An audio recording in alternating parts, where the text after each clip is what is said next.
วันนี้เลี้ยวซ้ายพอปิดเลยบัดนี้อ๋อนี่เนาะเข้านิดหน่อยเนาะโดยแม่นโอเค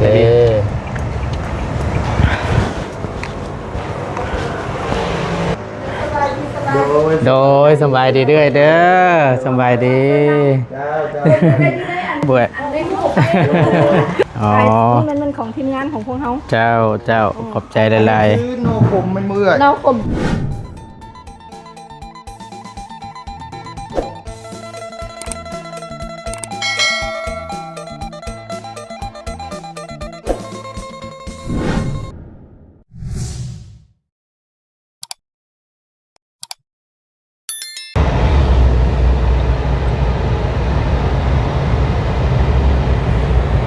ไม่บานนี้พี่น้องเนาะเปิดภาพมีบานนี้กันพี่ได้บานนี้มอไปข้างหน้านี่วงเวียนแหลมนุเสาด้วยพี่น้องเลยเอาพอดีทั้งประตูนมาแบบกระทันหันแน่หน่อยนึงเนาะขอโทษขออภัยน้ำหลายๆเด้อพี่น้องเด้อลงมาโดยบ่ได้บอกบ่ได้กล่าวเนาะก็พอดีทั้งประตูนมาฮับเครื่องน้ำเอื้อยเพิ่นพี่น้องพอดีทั้งเอื้อยเพิ่นก็มีเครื่องมาฝากมาต้อนจากพุ่นละหลวงพระบางเวียงจันทน์พุ่นละพี่น้องพอดีทั้งเอื้อยเพิ่นก็เดินทางมาฮอดสวรรณเขตเมื่อเช้านี่ว่าซั่นก็เลยนัดทางประตูนลงมาเอาพอดีลงมากับลุงเคิม2คนอยู่สวรรณเขตบ่ว่าอยู่เจไรมุมใดนี่ละเดี๋ยวทางประตูนสิลองโทรถามทั้งเอื้อยเพิ่นเบิ่งอีกทีนึงก่อนเนาะเอาพี่น้องเด้อพี่น้องเด้อเนาะหน้าลำคำเครียดแน่หน่อยนึงเอาพี่น้องเลยกราบสบายดีและสวัสดีครั้งนึงเด้อพี่น้องสบายดีเบิดสุขสุขคนมันร้อนเนาะอากาศสุดๆพี่น้องกับอีกอย่างมันกุ้มใจแบบไรน่ะไปเฮ็ดแอร์รถแล้วมันเฮ็ดบ่ผ่านเฮ็ดบ่ได้บ่มันเท่าไหร่มันแห้งฮ้อนหน้าแห้งเด้เข้าแลเข้าบันไกถึกผ้านักไปเรื่อยๆบัดนี้นักไปเรื่อยๆมันเป็นอะไรจังว่าเฮ็ดบ่ได้นั่นน่ะทางอ้ายเราบอกว่ามันบ่เกี่ยวกับแอร์รถมันเกี่ยวกับระบบไฟเพิ่นว่า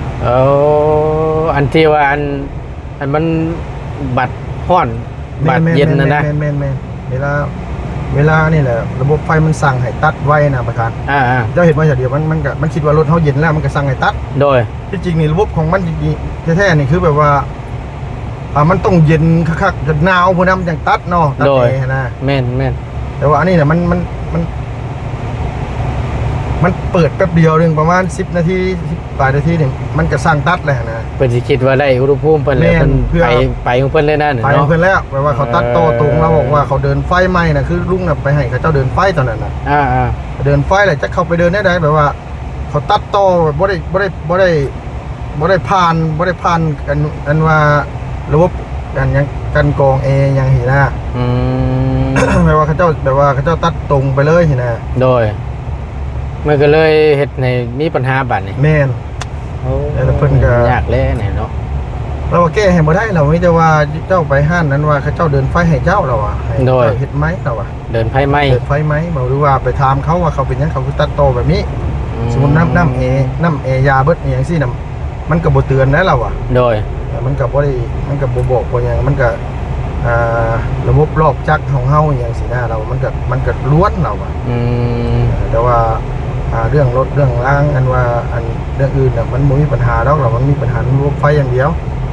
รถคันนี้น่ะมันมีระบบไฟแต่มันชนลามไม่ใช่เป็นระบบไฟแต่ว่ามันบ่เตือนนะประธานโดยแบบว่าอยู่ดีๆมันก็เตือนขึ้นมาแบบว่านี่ตะกี้มันก็บ่ได้เป็นอย่างไรตั้งแต่ว่าลุงน่ะลักๆตอนนั้นน่ะยันว่าแบบว่ากุญแจยังมันเฮียอะไรลุงไปเอากุญแจไปต่อกุญแจเพิ่มก็กุญแจเพิ่มเนี่ยมันเห็นระบบมันล้วนเพราะกุญแจสำรองมันน่ะมันจะเข้าต่อในหลายนะเขาพ่วงเขาแบบใดเขาก็บ่ฮู้นะจะมีส่วนประจักษ์เนาะโดยแล้วประเทศน่ะไปแล้วเขาลื้อทิ่มหมดเลยระบบอันว่ากุญแจสำรองมันระบบว่ามันเฮ็ดให้ระบบมันล้วนเพราะว่ายังเพราะว่ารถเฮานี่ออปชั่นมันหลายโดยออปชั่นมันหลายเลยความสมองมันความจำมันก็จำแต่เฉพาะมันมากับมันมีสิ่งแปลกปลอมหรือว่ามีโน่นมีนี่แหละมันเสียให้ระบบมันล้วนเราอ่ะยกตัวอย่างคือ คือกล้องจับหน้ารถนี่มันก็ต้องเชื่อมต่ออยู่แล้วเนาะ โดย ตรงนี้นั่นเนี่ยเพราะว่าบางทีอะไรคนเขาบริเหตุเก่งนะว่าง่ายคือกับคือสร้างไทยอะไรประธานเนี่ย เจ้า สร้างคนไทยแหละเขาเจ้าเฮ็ดเก่งเนาะว่าง่ายแบบว่าทางพี่น้องคนไทยสร้างเขา โดย มาตรฐานว่าง่ายสร้างเขาแน่นอนนะ สร้างร้อยว่าซั่นซะ แม่นแต่ว่าไปทางไหนนี่ อ่ะ พี่บ มา อก มาแต่ลมบาดนี่เนาะ นี่เนาะ เอาไปนี่ก่อนก็ได้ เดี๋ยวเบิ่งเขาอันโทรหาทั้งเอ้ยแล้วก่อน ลองแม่ เนาะเฮ้ย ไปตาม มาฮ ป้า อด ตามลงไปกับแม่ได้เนาะ มาฮอดวงเวียนแลนุเสาร์วัดคุยเรื่องแอร์รถเพิ่นเลยบาดนี่ โดย โอ้ยขอโทษขอไปได้หลายเบิ่งโทรเอ้ยแล้วก่อน อยู่ซิรถก็ จังว่าเราบอกอยู่ค่ายทหารอหยังสักอย่างนี่แหละบ่ตูนลืมเลยพี่น้องเดี๋ยวถามมันก่อน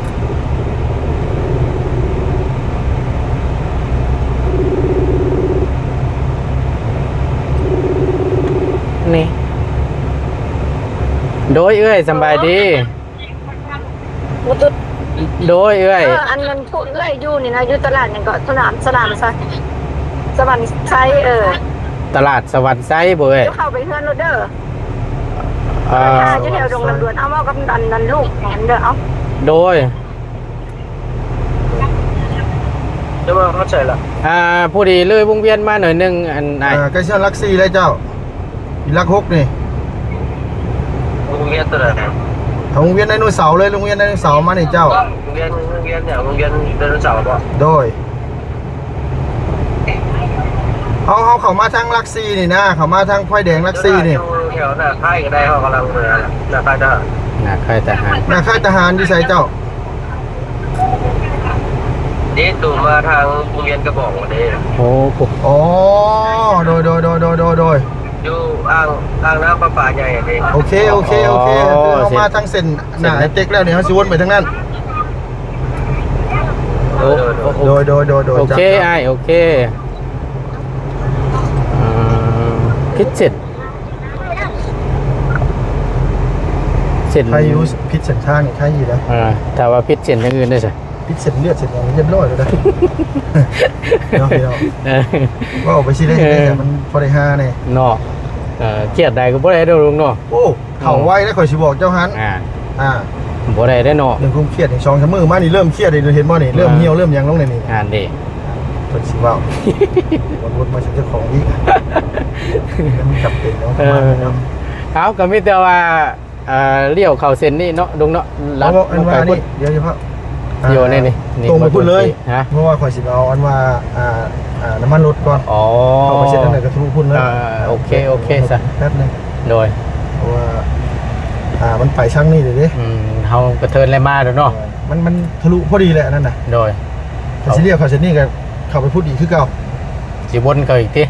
โดย เอาสั่นถ่าก่อนจังหน่อยหนึงพี่น้องเนาะแต่สิไปลงนี่ก็แม่นละลงไปเส้นอันหนึงแหละลงไปนี่สัตว์สิพุทธเขาหันแม่นวงเวียนกระบองเพชรเดี่ยวลงพุ่นแล้วแม่นลงหลัก35พุ่นละ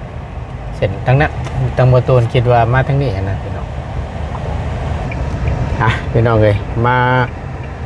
ฮอดหน้ายังอันนี้ ค่ายทหาร ค่ายทหารเนาะตามที่ทางให้เพิ่นว่า เดี๋ยวประตูนโทรหาเพิ่นก่อน อึ๊บกองบัญชาการทหารแขวงสวรรณเขตโดยเอ้ยเจ้าน้องมาอยู่ฮอดนี่อันกองบัญชาการทหารนี่ โอ้แม่นนะ โดย มาเว้าน้ำเพิ่นดู อยู่ห้องหมอทหารนี่แม่เอ้ย โดย เจ้าไอ้น้องมาฮอดเด้อเด้อ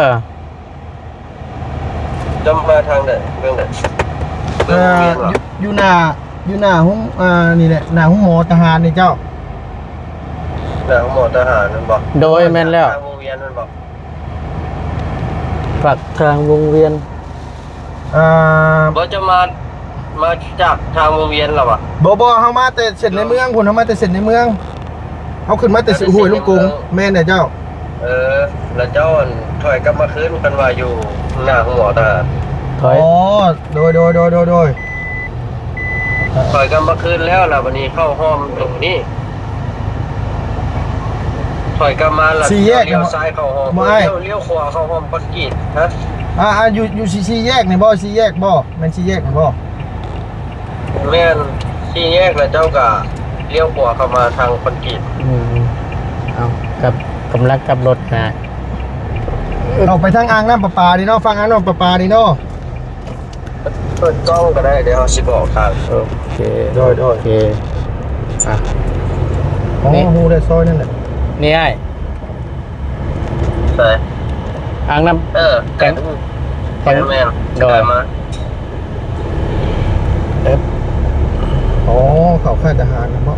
เขาช่วยค่ายทหาร ำเดี๋ยวว่าเส้นนั้น นี่เส้นนี้ อ๋อข้างหน้ามันจะ เลี้ยวขวาเบื้องข้างหน้า โดย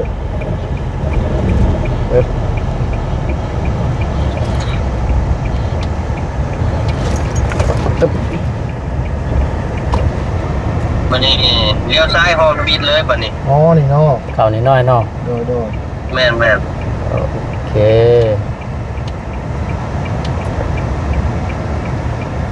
ปึ๊บ แล้วก็นำทางเลย ตรงเลยบอย แม่นตรงเข้าทางโค้งแล้วก็เลี้ยวตามทางมาเลย โอเคจับ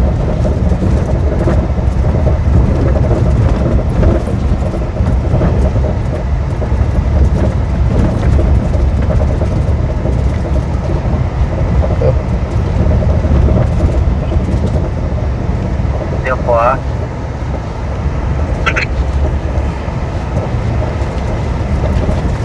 ตรงมาเลยเห็นประตูเข้ามาสี่ประตูเข้ามาเลนแล้วเลี้ยวเข้ามาเลย โอ้ยไอ้ ใกล้ที่สุดเลย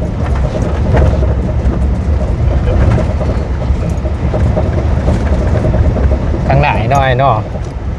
แม่น อ๋อโอเคจับ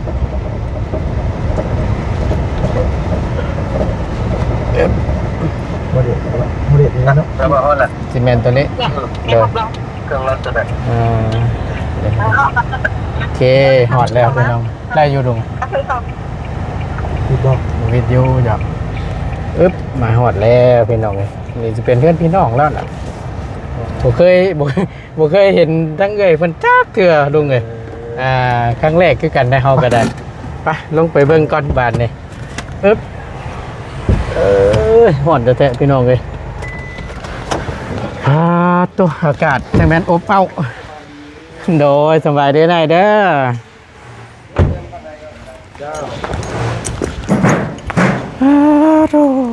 ฮ้อนแท้ๆเนาะ อากาศฮ้อนเลยดิ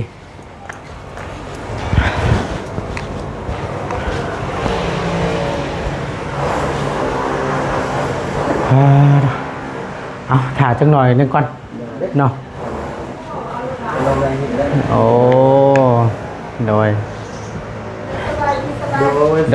สบายดีเด้อเด้อสบายดี อันในหูเอาอันมากเล่นนะ เจ้าขออนุญาตเด้อ เอาไปนั่งบนต้น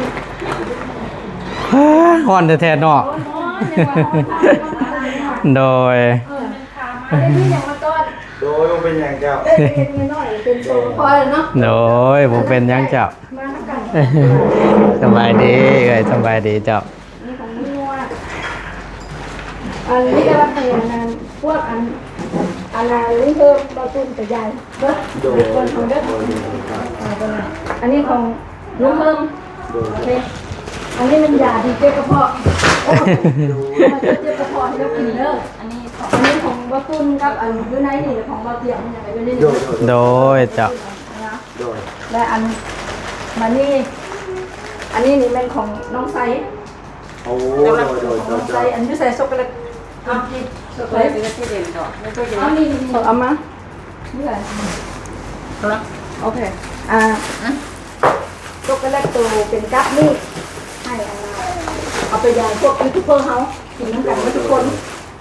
อันนี้เป็นของน้องไซอันนี้นะ โดยจะเจอได้ แล้วตอนนี้อันนี้น้ำไม่ขมซื้อมาใช้ไปยายอันยูทูบ ทูบเบอร์เฮาเราคนหนึ่งเด้อ ขอบใจหลายๆเอ้ยขอบใจ บางด้วย มาแล้วไปซื้อยูเบียร์เองเคยสั่งให้เขาเจ้ามาให้เดือนสมอรถเพราะว่าบางคนเขาเจ้าบ่ได้กินได้เนาะยูทูบเบอร์เนาะ แมน ว่าสนาแหละนี่ว่านะอันนี้เนาะกั้มยายเป็นกิน โดยเจ้าขอบใจเอ้ย ฝรั่งเฮานะ โดย ขอบใจหลาย เขาจะออกไปเมืองชลบุรีหุ่น อ๋อ บุงสร้างเขาจะออกไปบุงสร้าง แล้ววันนี้คันถาวันเสาร์ตอนแรกคันถาว่าน้องมึงมีเวลาให้มาห่วงงานดอกเหมือนกัน โดย ลานสาวอันนี้ของประตุนของลุงเพิ่มอันเราเอาเนาะ โดย โดย ไปเมืองซน ไปบุงซน โอ้ไปบ้านกอกหญ้าบอก บอสิหาบุงสร้าง อ๋อมึงซ่า แล้ววันนี้คันถ้าเป็นไปได้ยังไงมาทั้งสองมื้อมาทั้งเสาร์ตอนแรกกับมาดอง โดย ถ้าเราบ่ขึ้นเจ๊ปนสิขึ้นเจ๊ปนบ่ ทั้งน้องกับยังโมหูว่าสิถึงมือใดโดย เราเจอกับมาห่วงงานดอกน้ำกัน เพราะว่านี่หลานซ้ายเป็นแต่คนสิแต่งงาน โอ้ โดย จะมาเขามีเวลาเดี๋ยวเขามาเด้อมาเด้อโดย ห้องน้ำก้อนอยู่อ่ะนะใส่ก่อน เมื่ออัศพร เมืองอัศพร ห้องน้ำก้อนใหม่ตั้งใหม่ บ้านพนมพร โอ้อยู่เมืองใหม่เลยเนาะอยู่บ้านนี่ก่อน บ้านพนมพร บ้านพนมพร ให้เป็น เมือง ค อั น ศ นู้น พ เนี่ย ร โดย เมียอยู่พุ่น บอลเมียคนอยู่นี่ อ๋ออยู่นี่ แต่เพิ่นคนเวียงพุ่น โอ้ แต่ว่ามาได้เมียอยู่นี่เลยมาตั้งพื้นฐานอยู่นี่ โอ้จ้า ไม่รู้ส จ้า วัสดิ์ จ้า เป็นอะไรเป็นนะ โดย โอ เสาร์อาทิตย์ชิฮอดนี่เนาะเอ้ยเนาะ เสาร์มื้ออื่นมื้อนี่แหละ เบิร์น เพราะว่าเอ้ย เบิร์น ออก เบิ ไป ร์น สร้างอะไรแบบนี้นะวันศุกร์ตอนแรงเอ้ยอันเอ้ยสิเข้ามาที่ โดยจ้า อะไรจังหวะมาใครที่มา โดยอ่ะโจก่อนโดยแป๊บหนึ่งพี่น้องเลยไปบาทนี่นอกจาก ของหลานใส่เจ้า มียังไงอัน โดย โดย อันนี้มันมีเครื่องของพวกมันอยู่ในนี่หมด โดยขอบใจหลายๆเจ้า โอเคไปจะเบิ่งหน่อไม้เฮาบัดนี้ โดย หน่อไม้เฮาอยู่นอกหน่อไม้ โอ้ถูกว่าน้อยจะมีปืนเลยเนาะ หน่อไม้ทันอานะเพราะว่าได้เห็นได้ยินว่าอันนั้นเมียเบาบุญเนาะเราไปหยุดซีมันนะเลย โดย พวกมันได้ซีมบ่นะอันนี้ก็ได้ซื้อมาอันนี้หั่นเอาเมื่อละเมื่อปั่นกันทีมงานเฮาปั่นกันเป็นหมดทุกคน แบ่งกันด้วยเนาะ แซ่บกินแซ่บอะนะแกงใส่กระดูกหมูใส่ข้าวเบื่อก็ใส่ยานางเด้อ อ๋อ ไม่เล่าว่าน้องเอ้ยเนาะ แกง โดยเดี๋ยวประตูนทงไว้ก่อนแป๊บหนึ่งพี่น้องเลยคนอันน้องไม่ตั้งเงยเพิ่นเรามาภาคว่าสันน้ำจิตน้ำใจตั้งเงยอยากให้ทางทีมงานได้กินว่าสันเนาะห่อนแท้ๆโอ้ยแดดอะไร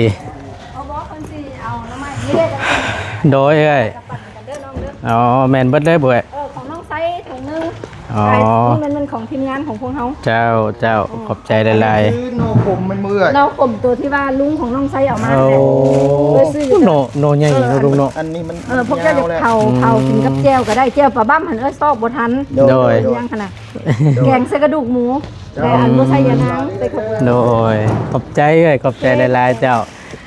โอ้ยเนาะมาช่วงนี้ร้อนๆเลยเนาะ ถ้าเราเป็นไปได้เลยบ่ตุนอันช่วยฝากให้น้องไซก่อนก็ได้เด้อ ได้ได้เดี๋ยวน้องจัดแจงเบิ้งให้เจ้า โอ้ยขอบใจได้ๆเด้อโดยอยู่ดีมีแรงเด้อ ปีใหม่ ได้ เลย ปีใหม่เด้อได้ไปก่อน โดยบายโดยเจ้า อันน่ะมอดแล้วบ่ โดย บ่ได้นะข่อยว่าบ่ได้นะกันบ่ได้ บ่ได้หรอกลุงเลย ข่อยก้นออกได้ข่อยก้นหลังออกไปทางนั้นก้นไปทางนั้น เป็น แล้วฮัก แคบโพด หันหน้าเข้านี่ โดย หน้าเข้าแล้วข่อยก้นออก ซอย ไปเลย หม่องเพื่อนไอ้เราก็สิแคบในตัวนึง ถอยฮักหน้าเข้านี่ มานี่ลุงมามุมนี้แล้วก็ถอยก้นออกพุ่นเบิ่งนี่ โอ้เจ้าของเพื่อนเป็นเขาเถียงเป็นบ่ได้แล้ว กะเกียมไว้สถานที่งานแต่งสิฮอดว่าซั่นโอ้ยเพิ่นก็เชิญอย่างดี จัดชันเวลามาก่อนบาทนี่ปึ๊บ อึ๊บ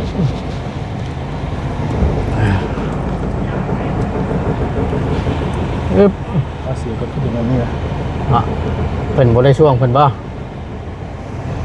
เฮ็บโอ้ต้องใช้สูตรนี้นี่เนาะ โด โดย ขอบใจหลายๆ ขอบใจเด้อเจ้า โดย โอ้ยจะเป็นเสา แคบแห้งเนาะลุงเนาะซอยปราบเซียนนี่แหละเพิ่นว่าเบิ่งคักแล้วเฮาอ่ะ โอ้พี่น้องเลยลืมเว่าประธานเลย โดย อันว่าท่อรถขาดท่อรถกระแตะเดี๋ยวนี้ บ่ แม่น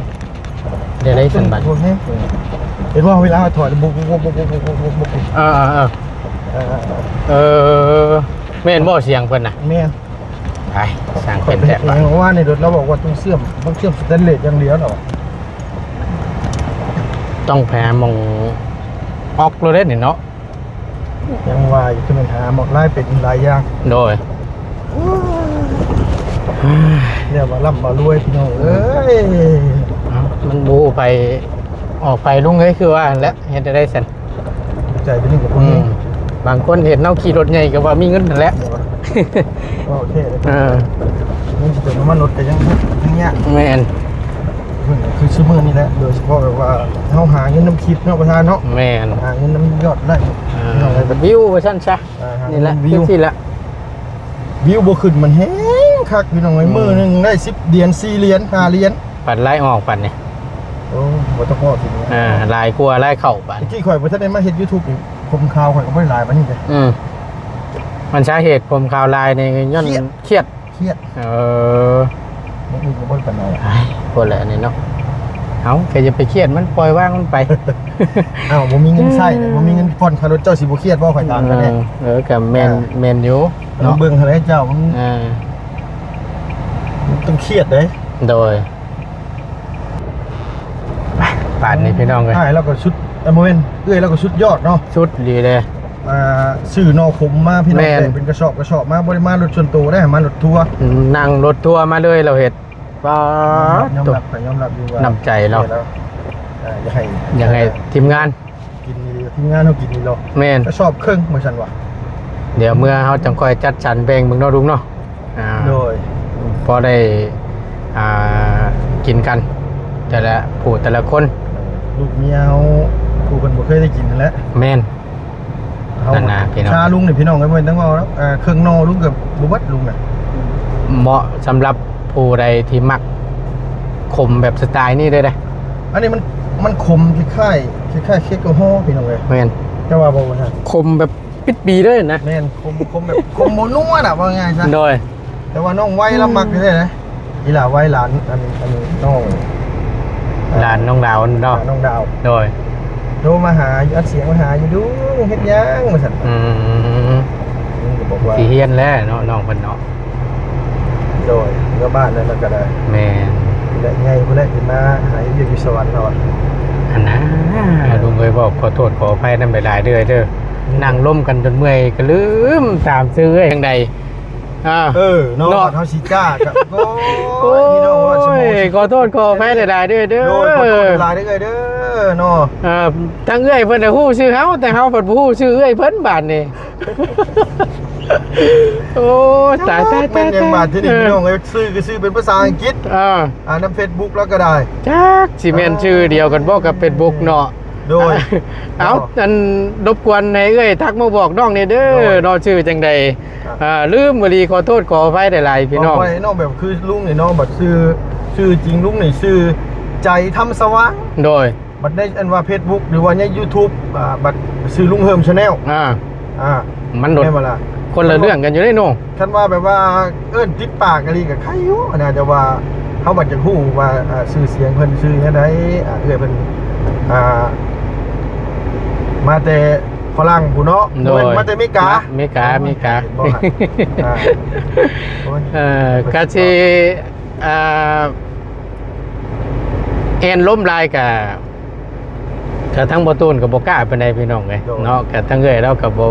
บ่ค่อยอยากออกกล้องเพราะปานใดนะครับก็เป็นบางช่วงบางตอนนะพี่น้องเอ้ยเนาะ เอากระทั้งบัดทั้งมวลเนาะก็น้ำจิตน้ำใจทั้งเอื้อยใหญ่ใจดีเพิ่นพี่น้องก็ลมกับบตูนตั้งแต่หล่นเลยตั้งแต่เอื้อยเพิ่นทันได้มาแต่มีกาแล้วก็ว่านี่แหละมีโอกาสมีเวลาแหละสิมาเยี่ยมยามทำข้าวและสิเอาของฝากของต้อนว่าซั่นก็คือนี่แหละอย่าลืมนะ ฮะ แล้วบอกว่าเกิดนะพอดีภัยในผู้นั้นได้น่ะต้องรุ่นแล้วตัวนี้คำว่าเนี่ย ต้องรุ่นนะ ให้สิเป็นผู้โชคดี อ้าวช่างว่าแท้เนาะมาก่อน2คนเขาก็ต้องมีสิทธิ์เลือกก่อนแหละ ระหว่างข่อยกับเจ้าก่อนแต่เอื้อยแล้วบ่ได้ว่าให้ภัยโดยไผลงดีเลยเม่นผู้นั้นได้ลองเบิ่งลองเบิ่งนี่ข่อยสิถ่ายคลิปเบิ่งพี่น้องเอ้ยยังสิมีอยู่ได้นี่ได้พี่น้องเอ้ยนี่เพราะว่าสิเช็คเบิ่งว่ามีของภายแน่นะแม่นพอเราเราฝากมาหลายอย่างแต่อยู่โดยเสื้อผ้านี่แหละมันเป็นเครื่องนุ่งเครื่องห่มนี่แหละพี่น้องเอ้ยแล้วก็ฮักหรือว่าจังไดน่ะมีน้ำจิตน้ำใจต่อทีมงานแม่แล้วก็น้ำใจเล็กๆน้อยๆแล้วก็ว่ากับอีกอย่างเพิ่นก็เห็นหน้าเห็นตาเฮาเนี่ยพี่น้องเอ้ยแบบว่าเพิ่นติดตามเฮามาเพิ่นเห็นตัวจริงโดยอันนี้นั่นเนาะเฮาก็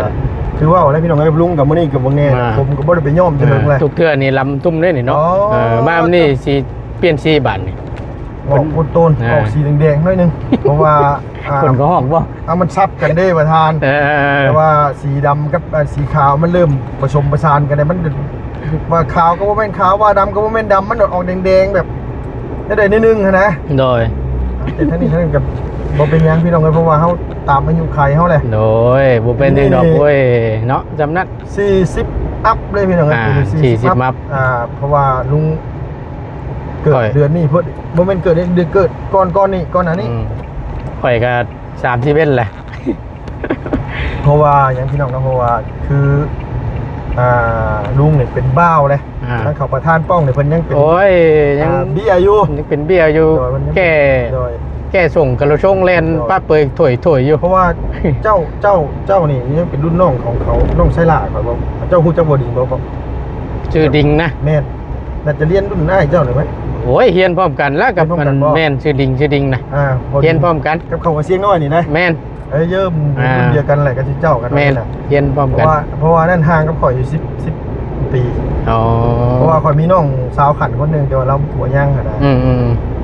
น่าจะ10กว่าปีโอ้พี่น้องเอ้ยนักเติบอยู่โดย31เป็นบ่เจ้าข่อย40ห่างกัน9ปีเนาะ9ปีห่างกัน9ปีอย่าเราก็ยังนุ่มยังแน่นคือเก่าเด้กันว่ามันก็ใครแน่นิดนึงว่าอย่างเนาะเพราะว่าไปหาเอื้อยแล้วเมื่อกี้นี่ได้ของฝากเลยจะเป็นนิดนึงเอาเดี๋ยวจะค่อยเบิ่งน้ำกันเนาะพี่น้องเนาะเดี๋ยวทั้งประตูนและลุงเฮิมกับสิจัดจันแนวอย่างนึกกินนี่แหละกับสิให้ไล่กันบัดทุกคนพี่น้องเลยเนาะเป็นนอกคมบริษัทของฝากของต้อนจากเอื้อยเรามาจากหลวงพะวางพวกมาฝากมาต้อนเราซื้อมาให้นั่งรถทัวร์มาฮอดมื้อเช้านี่แหละแล้วก็เลยนัดกันลงมาเอาอยู่สวรรค์เขตแม่นกับเมาเอาฮอดจอดถึงเป็นที่เรียบร้อยเนาะขอบคุณในรายเด้อดีๆนี่แห้งสบายดีไม่น้ำเจ้าแม่นขอให้สุขภาพร่างกายแข็งแรงเด้อปราศจากโรคภัยไข้เจ็บเท่าพวกนั่งได้เนาะไปเที่ยวอยู่ไสก็ขอให้เดินทางปลอดภัยขอให้ม่วนๆเด้อเนาะคนเพลงหลายเนาะโดยบ่อะไรใหญ่ห้างบ้านนี้บ่ต้นก็สิได้ขอลำลาและขอจบคลิปลงไปเพียงสำนี้ก่อนเนาะสบายดีเด้อพี่น้องขอไปอันมาเปลี่ยนน้ำมันเครื่องก่อนโดยขอโทษขออภัยหลายๆพี่น้องลงคลิปซ่าแน่นิดนึงเนาะไปบ้านนี้พี่น้องเอ้ยลำลาแล้วบ้านนี้